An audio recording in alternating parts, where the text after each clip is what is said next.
Hi everyone, in front of me I've got ZTE Blade A53 Plus, and let me share with you how to enable the Google backup on this device. So we have to start with opening the settings, and then let's scroll down to the very bottom to find the system.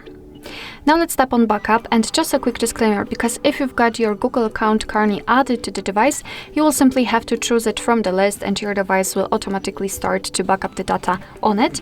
If you do not have the Google account added, just like I do not, we will have to go through the whole operation of adding it. So let's tap on backup, and here tap on add account. Make sure, of course, that you've got the internet connection because it is required for this operation. So you can use the Wi-Fi or mobile data. And here from this step, we can either create a new account if you do not have your own yet. So that's pretty cool. You do not have to go to another section. You can do it right here, or simply enter your email or phone. And just a quick disclaimer, you do not have to enter the full email address, just the very first part of it before the add symbol, because after tapping on next, your device will autofill it. So here we have to enter the password, and let me do this out of the screen. All right, let's tap on next. Here we've got Google Terms of Service and Privacy Policy, so of course you can read it, just tap on it, and here you've got the info. Let's tap on I agree after reading. And here we've got the information about the backup, so you're able to use 15 gigabytes of the Google account to backup apps and apps data, call history, contacts, device settings, and text messages.